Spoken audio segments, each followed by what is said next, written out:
Continuamos con nuestra entrevista estelar de la noche en Encuentro Directo. Nos acompaña el abogado Provida José Alberto Ortiz. Hemos conversado un poco de temas que son un poco controversiales en República Dominicana y que han estado en la palestra pública desde hace mucho tiempo, como el de la ideología de género y también el tema del aborto, las tres causales.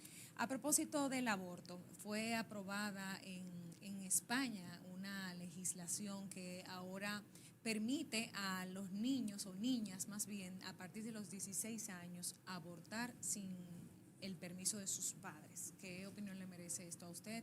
Y si cree que esto pueda generar un efecto contagio en muchos países que impulsan este tipo de iniciativas. Sí, España está imitando a los países nórdicos del norte de Europa. Los países nórdicos, desde hace muchos años, el aborto en adolescentes fue aprobado y pueden abortar sin informárselo a los padres. Solamente tienen que informarlo en el centro de estudios. Si el centro de estudios la lleva al centro de salud, se le hace el aborto y al padre no se le informa absolutamente nada, por el supuesto derecho a la privacidad y a la intimidad que tienen los adolescentes. Entonces, España sigue el ejemplo. España tiene años divorciada ya de su origen. Estamos hablando de que España fue el bastión del catolicismo en Europa. Sí, claro. Fue vamos a decir, el muro de contención contra la expansión de la reforma protestante en el sur de Europa. Si el movimiento de la reforma no pudo llegar al sur de Europa, fue porque España, en la defensa del catolicismo, se levantó y eso llevó a Europa a la guerra de los 30 años. Sin embargo, vemos que España se ha divorciado de sus raíces tradicionales, se ha divorciado de sus raíces católicas. Eso viene desde la década del 80, con la llegada al poder de los socialistas, del Partido Socialista Obrero Español, y España ha sido degenerando cada vez más, al punto que las nuevas generaciones en España están convencidas de que eso es lo correcto.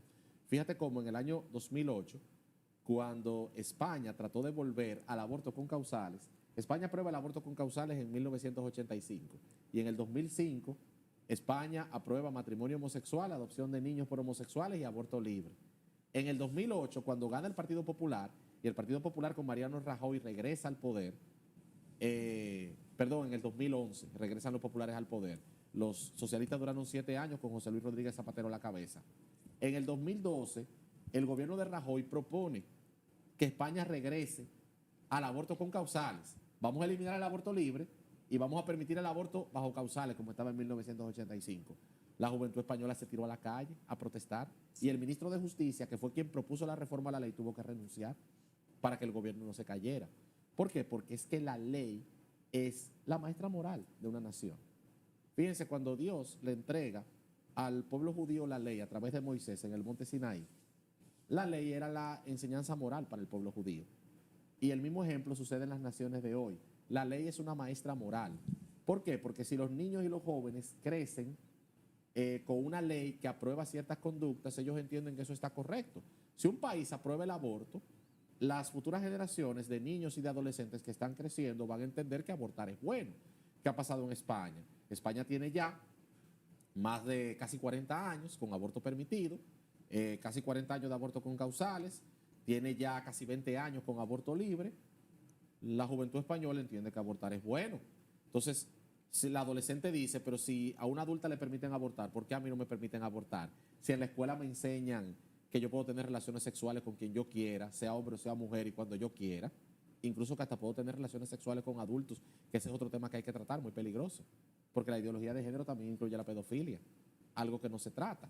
Entonces, esas adolescentes españolas y esos adolescentes españoles entienden que si ellos pueden tener sexo como una actividad deportiva y pueden dedicarse al desenfreno sexual, porque en la escuela le enseñan eso, en las clases de educación sexual, entonces ellos tienen que ser enseñados a eliminar la consecuencia del acto sexual.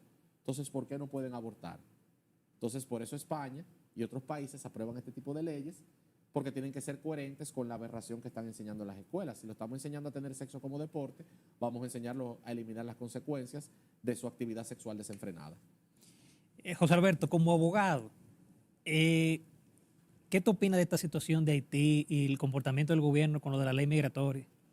Mira, hay que reconocer que desde Joaquín Balaguer, Luis Abinader ha sido el presidente que más declaraciones proactivas ha dado respecto a la defensa de la soberanía nacional y respecto al tema haitiano. Fíjense cómo él hizo suya una propuesta que hizo la Fuerza Nacional Progresista en el año 2014 de construir el muro en la frontera. El presidente ha adoptado el discurso de la Fuerza Nacional Progresista, asistiendo a conclaves internacionales pidiendo que la comunidad internacional se haga cargo de Haití, porque República Dominicana no es la solución al problema haitiano. Sin embargo, la comunidad internacional está adoptando la ley del mínimo esfuerzo. La comunidad internacional ha optado porque sea la República Dominicana la que resuelva el problema haitiano. Y eso es algo que la ciudadanía dominicana tiene que oponerse. Por eso movimientos como la Marcha Patriótica tienen que ser apoyados. ¿Por qué? Porque se está creando una situación que está desbordando la capacidad económica del Estado Dominicano, está desbordando el nivel de seguridad del Estado Dominicano. Es una frontera muy porosa, es una frontera muy débil, y la verdad que la República Dominicana ya no puede más con Haití. República Dominicana ha cumplido su cuota con Haití. República Dominicana le ha dado a Haití más de lo que puede República Dominicana darle en detrimento de sus propios ciudadanos, y yo creo que ya basta. Yo creo que las naciones que tienen un compromiso histórico con Haití, como Francia, que fue quien lo colonizó, Canadá, que es receptor de la principal diáspora haitiana a nivel mundial, incluso una haitiana fue gobernadora de Canadá hace unos años, y Estados Unidos, la Unión Europea y otros países desarrollados tienen que hacerse cargo de Haití y asumir esos haitianos que quieren emigrar y no rechazarlos, porque fíjate cómo Estados Unidos los devuelve, Bahamas los devuelve, Cuba los devuelve. Y porque yo siempre he dicho, José Alberto, que Estados Unidos con su ley migratoria son celosos. Sí. Sin embargo, con lo de Haití quieren echarle la carga a República Dominicana. No, que lo suma República Dominicana, pero tú has visto las imágenes, como esos haitianos que cruzan la frontera de México con Estados Unidos, cuando llegan a Texas, los vaqueros de Texas lo atrapan con lazos, como si fueran vacas. Sí. Sin embargo, si eso fuera aquí en República Dominicana, comienzan los gritos de racismo, xenofobia, discurso de odio. Nos tumban el gobierno, Exactamente. tumban el gobierno. Doctor, usted o licenciado, que es provida, ¿verdad? Sí, abiertamente. Abiertamente provida. Tenemos la situación migratoria que preocupa a todos los dominicanos, y más que todo en los hospitales del país, muchos de los cuales están desbordados por parturientas haitianas. ¿Qué podemos hacer con esas parturientas haitianas que van por la frontera pidiendo pasar a territorio dominicano para dar a luz porque en su país no tienen las condiciones? Mira, es un tema delicado, pero la realidad es que en Haití hay hospitales. Claro, no hay hospitales como los de aquí, pero nuestros hospitales no son tampoco los mejores del mundo. Claro, son un poco mejores que los de Haití, pero no se trata de que pasen la frontera, se trata de hacer cumplir la ley migratoria, y nadie que no tenga documentos, nadie que no tenga un visado puede pasar a la República Dominicana. Ahora, si es una haitiana con visado y puede entrar a la República Dominicana, como sucede con las dominicanas que dan a luz en los Estados Unidos, bueno, pueden dar a luz aquí. Lamentablemente es un costo que tendremos que asumir. Sin embargo, se le tiene que emitir una certificación de acuerdo a la sentencia 168-2013 de que ese niño no es dominicano. Eso es un niño de haitianos, nació de una madre que estaba en tránsito en la República Dominicana, por lo que tenía era un visado de turista, no era un visado de residencia, y tan pronto de a luz, como bien ha señalado el presidente Luis Abinader, tiene que regresarse a su país.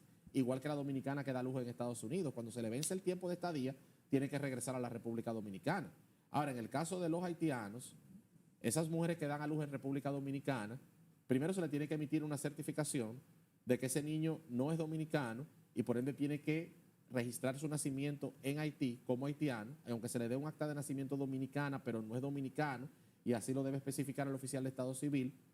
Y cuando termine su periodo en el hospital, tiene que regresar con su bebé a territorio haitiano. Ahora, si no tiene papeles y si no tiene documentos para entrar a la República Dominicana, no puede entrar a la República Dominicana, porque República Dominicana es una nación soberana y República Dominicana tiene que hacer cumplir su ley migratoria. Eso es todo.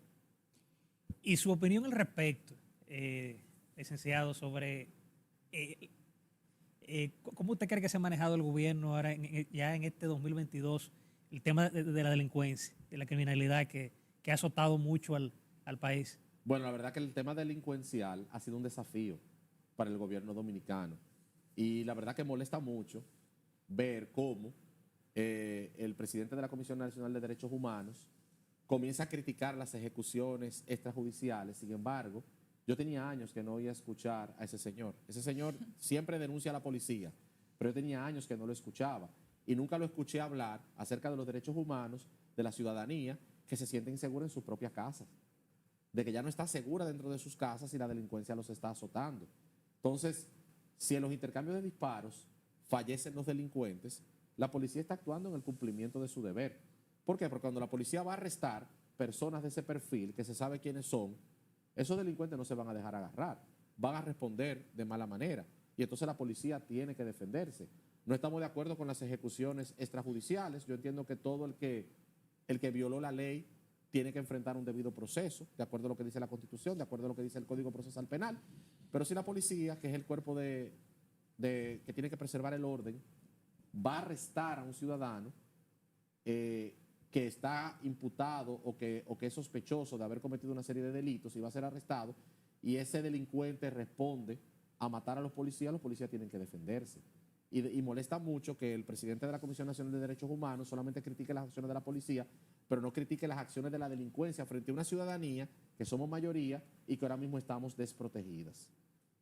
Eso es ilógico y estoy totalmente de acuerdo con usted. De hecho, me pregunto si es que la gente honesta no tiene derechos humanos, si solamente los delincuentes tienen derechos humanos, porque ciertamente la Comisión de Derechos Humanos del país solo sale a los medios de comunicación a defender a los delincuentes y es una situación que es latente, que es real, que no es un mito, que no es una crítica, realmente es lo que está pasando y viene pasando desde hace mucho tiempo.